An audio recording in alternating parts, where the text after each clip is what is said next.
Welcome back to the TruGolf Academy. You've joined me, Jon Watts, today at the Forest of Arden Golf Club.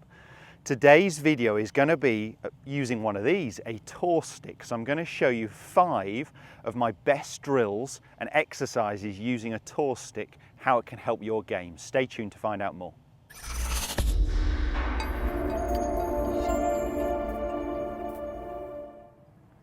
As mentioned, today's video is all going to be about using a tour stick. So I'm going to show you my top 5 exercises for using one of these. Now, I'm not going to include in my top 5 using them for aim and alignment. Not that I don't think it's important, it's really important, but it's obviously very simple, and I thought it's quite obvious I'll mention it, but I won't include it in my top 5. So you will see pretty much every tour player with a couple of these in their bag, and they'll just put them down on the floor. Now, you could just use a club for that, but some people get them quite close to the golf ball as well when they're working on aim and alignment, and you'll tend to see them start one end and the divot going backwards. They can see their divot line as well. Some will use them a bit more spread out, but aim and alignment is obviously a very important thing and a definite reason for using a tour stick, but not in my top 5 for what I'm going to show you today. So I'm just going to grab and use a 7-iron, a mid-iron for all of this, but this could be relevant with any golf club. So exercise number 1, and I thought I'd start with the first movement and build the golf swing up, so it's the takeaway position. So I use this a lot with the cane up the side of the golf club in contact with your lead side, and I did a video quite recently talking about the takeaway drills, so I did include this one in there. So up the side of the golf club, just grip it as best you can, and in that first move till the club gets to around first parallel position here or just before it, I want that cane to stay in contact with my lead side. So it will move down my side slightly, you can see here, but it is staying in contact. If I get that club working too much on the inside over here, the cane is pointing way out right. That's the most common one I see. Or you could just get someone going very high, very steep initially, or their arms going a long way away from their body, and again, this disconnection. So that takeaway position is number 1 for this tour stick. It also works very well chipping. So in that first movement, with taking the wrists out of it, try and keep that cane in contact with your lead side. Now, number 2, so that was number 1. That takeaway exercise. Number 2, what I would do here is I would put a cane down. So at this one, you actually need 2 tour sticks. En route to your ball to target line here, just behind the ball, on your ball to target line. And the other one up the side of the club, the same way you did it in the takeaway. So what we want to try and do is at halfway back, when my hands are around hip height here, I want the cane pointing down at the other cane that's behind the golf ball. So we normally say, we could even say, well, we'll put one on feet line and one on ball to target line and try and point it somewhere between the 2, but it should always be closer to the ball to target line here. So by halfway back, I can combine those first 2 exercises, takeaway and then halfway back, getting my perfect plane here that I'm not too steep or too flat here. So we're getting this pointing down somewhere pretty close to that outside tour stick here. So that is number 2 reason for using a tour stick, my second drill. I'm going to jump a little bit ahead here and actually go into the backswing position. So what I'd use these for a lot is hip movement or sway in the golf swing. So if you put the cane just outside your trail leg here, it would show if the hips were sliding too much, they would bump into it. So I'd normally leave around an inch gap from my trail hip to the tour stick, and I don't mind feeling that as a slight bump and a turn, but not a knock into it. And you can also use this, of course, for the follow through.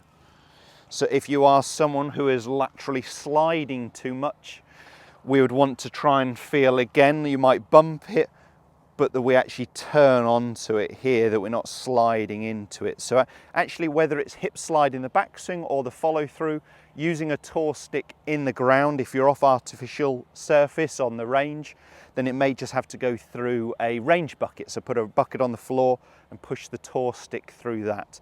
But hip slide On the backswing and the follow through, I'm going to call number 3, exercise 3, for using the tour stick, and we're going to jump into exercise number 4, which is another backswing one. So what I'm going to get you to do is set up to the golf ball, and with the tour stick I want you to put it about a club head's width inside your trail heel. So you'll see more from this angle here, about a club head's width inside my trail heel. And what I want to do is make a backswing where I feel like I turn my lead shoulder behind that stick. So this is great for anyone who's hanging too much on their lead side in more of a reverse pivot and they're not coiling correctly on the backswing. I want you to try and feel like you can turn behind the golf ball. That is very different to sliding.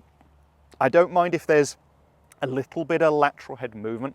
Quarter of a head, half a head's width is absolutely fine, but I definitely feel loaded into my trail foot here that I can start to work correctly. So we could even just put a club or another tour stick across our shoulders and try and match this one up here with this one up here. So I'm definitely turning behind the golf ball here, feeling very loaded, a good 80% of pressure down through my trail foot, which is going to help me start my downswing correctly. So exercise number 4 is using the tour stick between my feet here, leaving that club head's width and trying to feel like I can turn behind it.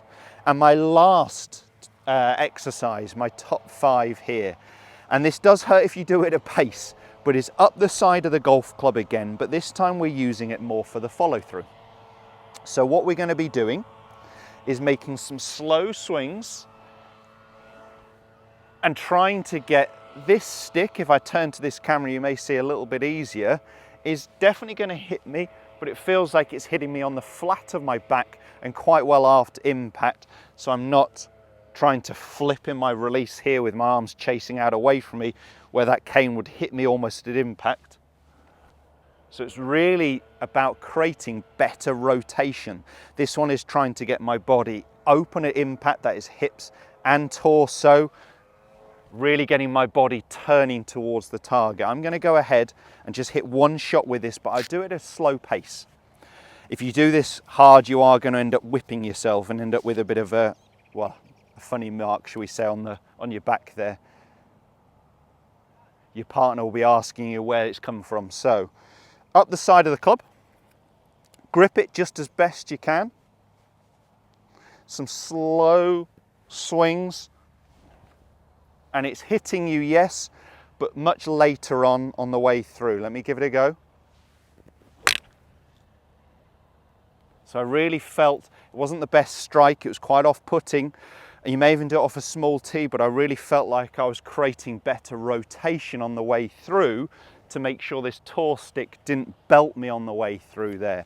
It's a great exercise, and I do believe that having a couple of tour sticks in the bag is very useful, even if it was just for aim and alignment. But I just wanted to share with you, I guess, a quick top 5. I could have included a lot more exercises there of where you can use and how you can use those tour sticks when you're on the range or on the practice area.